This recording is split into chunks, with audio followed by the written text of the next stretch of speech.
I mean, I wanted to analyze at least a bit the statement, "Father, why have you forsaken me?" Go And for to it. see that's a statement of psychological trauma. It Yep. is unlike traditional tribal initiations where Right. the elders of the village do guard the the children, and the children Yep. believe they're going to die. That's the point. They think they are going to die, but they never were in true danger, because Yeah. the village elders were secretly guarding, watching over these children. So when the boy says, Absolutely. Jimmy says, "Father, why have you forsaken me?" Right. Not only not only does he believe he has been forsaken, abandoned by his father, but he has, and it's already happened, and so it's Right. traumatic, not a true psyche building initiation. It's just a psyche destruction initiation, and of course he ends up like you hear of some sons of maybe ministers being very rebellious, more Yep. rebellious than Absolutely. perhaps other children. I don't want to overgeneralize, but I've seen it enough times in my life that there's some kind of psychology of rebellion that Yes. like an overexpansive Oedipus Pastor hatred of son the father. complex. Yeah. Yeah, but a very super strong Oedipal violent, reaction to the Oedipus that all boys are to go through, to Right. distance themselves from their dads and to individuate Yeah. themselves from their It dads. is So interesting. it's a twisted initiation. But then at the end, Yeah. the the the young boy Spike gets truly initiated in a psyche building fashion by his dad Yes.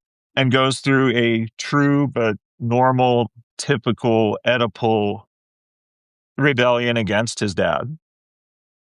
Once he sees his dad have, you know, humanity, moral failings like all humans have.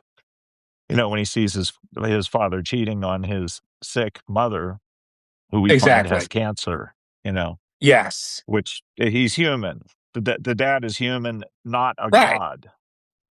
Right. So Ah, absolutely. in a way, don't we all psychologically, at least in some fashion, build our model of who we believe God to be, our higher power, whatever you want to call him or Right. her? Um, don't we all model that on our actual parents when we Yeah, the small? God image is a huge, huge subject in spiritual traumatology. I mean, this movie, if you wanted to pair this movie like wine and meat with another one, I would say made me think Midsummer, which is a little grittier, but only at some parts. This is pretty gritty. Like the gore is pretty on point here. But Midsummer is about how to transmute grief into um forward motion. And this movie is about that too. It's about memento mori, like how do you honor the dead and how do you put them behind you? Well, you recognize defeating the zombified hordes makes you among the living, and there's a party that marks your first time doing that, and you're a man. It's a first hunt. It's a first hunt story for the first half of the movie, right? That you put it in any culture. Right, And right. it's and then the second half is the suspense about grief and what that and Kelson is an interesting study. He would be a good study in the defense mechanism of intellectualization to an extent, not to throw him under the bus. You can tell he's a deep feeler and thinker, but he's created an external monument to grief, the bone temple. And what else? That's a very interesting way of navigating a world gone mad is to create symbols around you to remind you that of the finality of death, and that he puts it like the infected and the non alike pass away, and he's created his own kind of unique non-religious pseudo spirituality. Hmm. Yeah, I always look for some Shakespeare where possible, Yes, to go see for it. deep meaning, and also Greek Yeah. mythology. I'm always doing that. And there was both in this. I'm not sure how coherently put together by Danny Boyle it was. Some of it just seems sort of gratuitous, but because Yeah. Ray Fiennes makes a joke when he puts in the cauldron in the fire the skull of Eric, the Swedish NATO soldier, and when he Yes. pulls out the skull, he looks at the skull just like Hamlet and says the same line as Hamlet. Instead of saying, "Oh, poor Yorick, I knew him well," he goes, "Oh, poor Eric, I knew him well." Hmm. Right. Right. Yes. So it's Hamlet. Precisely. Hamlet's Yeah. contemplation of death is there. Yes. But I also thought of Philoctetes, which I often bring up surrounding trauma. That Yes. Philoctetes was a Greek physician who joined the Greeks who went to fight the Trojan War, but he was bitten by a snake while sailing on the ship, and he became wounded, and the wound festered and became so stinky and nasty it was ruining the morale of the other sailors. So they threw him off on an island and abandoned him.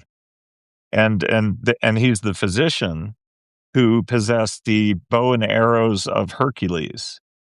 He functioned kind of as like a golf caddy to Hercules, like an Right. assistant.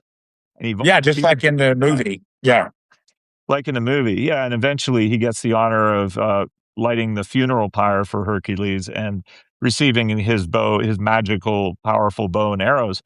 So the Greeks are eventually losing badly the Trojan War, and they go to Apollo, to the oracle, and say, "Why are we losing? What can we do to win?" And the Apollo oracle says, "Well, it's because you left your buddy Philoctetes on that island. You abandoned him, and he possessed the magical bow and arrow of Hercules, and you can't win without that, or without his knowledge." So, as it was told to me many, many years ago by um, a teacher and psychiatrist in an ER, um, I was told it's not just a story about doctors, but it's a story about those who have been traumatized, that they have special knowledge that is hard won, that can't be gotten through a textbook or through any other means, but has some healing powers in it. So people's healed traumas and reminiscences of their healed traumas offer almost magical, like, I don't literally mean that, but like Herculean healing abilities, understanding, and knowledge. And so I saw Ray Fiennes, Dr. Benton, whatever his name, Benson, Kelson. Yeah. It's fine. Kelson. I saw Dr. Kelson as kind of a Philoctetes figure, Yeah. presiding over both birth and death, which doctors do preside over, Yes. but They they don't do. have Yeah. godlike powers. That's Kelson's final lesson to Spike Yeah. is, hey, I'm here to preside over birth and death. It's my job. It's what I do. It's in my nature, but I am not God. I can't prevent inevitable death. So memento mori, remember that death comes to us all. And that, but also memento amor, amoris, which Yeah. is remember we must love. While we're alive, we must love. And someday we must die. Yes. Yes. Love it. It was very interesting to see e- there's really in the beginning and the end, there's two different ways of looking at death. That community, the island community viewed death as something that you look at as this something to triumph over. Okay, you triumph over the external threat of death. You come back to the safety of the island, which could represent the safety of childhood, right? That's kind of what the metaphor is. Like Spike goes from being protected to being, a man with training wheels. Then he has his celebration. And second part of the movie, you see what someone who was at a different stage of life experienced when the rage virus unleashed. You see someone who has decided to take their medical skills into a new realm to study the virus, to be basically Jane Goodall on steroids. Oh man, we lost him again. I think it's the car thing. Anyway, um, it's very fascinating to see that the chronic danger of zombie infestation pushed that smaller community on that beautiful island um, into this very organized, structured life. I think people cling to that during times of great distress. Um, it's very cool stuff. Yeah, thank you for joining. Any questions, put it in the chat. Um, it's a very rich movie. Lindisfarne is such a beautiful name. That's where the movie takes place for the most part. It's funny because in the sequel, we go beyond the island, which is a metaphor really for going beyond childhood, going into the world and leaving childhood behind, right? In scripture, it says to leave childish things behind. So, zombie movie as initiation is a genre that probably has more examples that you could think of. But right now, I think this is probably the best. Uh, Zombie movies are a crowded sort. I mean, it's so fascinating that almost every zombie movie is about how people are the real monsters. And it's like vampire movies aren't like that. Twilight's very different than Dracula, for example. So, for whatever reason, zombies become the stand in to show nature while humans become the real villains of things like The Walking Dead. This movie avoids that. Bone Temple's interesting. Go see that, and we'll talk about it more in a coming broadcast. Uh, um, yeah, thank you for joining, Colleen. I'm waiting for my co-host to come back here. He's been having internet connection stuff. Um, but we were talking about grief. I mean, there's the grief of the father who was idealized by Spike, right? He had Jamie was a pretty good father, definitely not Jimmy's father who succumbed to the rage virus willfully, gave himself up to zombies. Spike's father, committed infidelity, but to Spike, who's very close to his bedridden mom, that was a huge, unforgivable sin, of course. So it's interesting. There's the grief of losing your father, the grief, the image, the unbroken image. I think that's symbolic for transitioning into teenage years, is losing your unshattered, unbroken image of the infallibility of your parents. I know for you, Philip, you were bringing up the internalized parental figures. Yeah, I mean, you have to learn to internalize the best of your parents and leave the worst behind. Or acknowledge it and say, I will learn from that. I will learn from their indiscretions. I will learn from their human moments, right? So the traumatology is fascinating. The hunting ritual, idealized father object fractures, and the child has to integrate that protector part. This is not the best way to record. I'm just gonna say, I think we should just Zoom it and have y'all call. Like, we got to figure this out. We got to do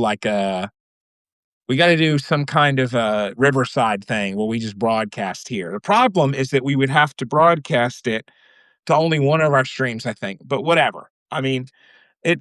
Um, tell me how the camera is now. My thoughts on Twilight.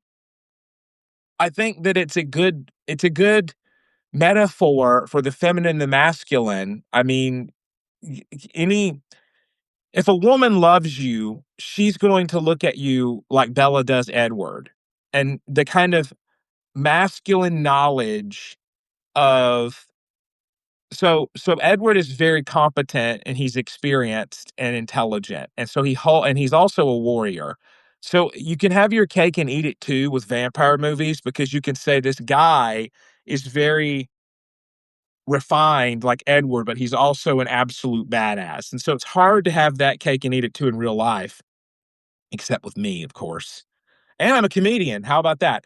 Um, but I think it's one of those things where you have to basically, and this is not a wedding ring, it's a spinner, it's a fidget. You basically have to say, what is this representing? How to read a movie like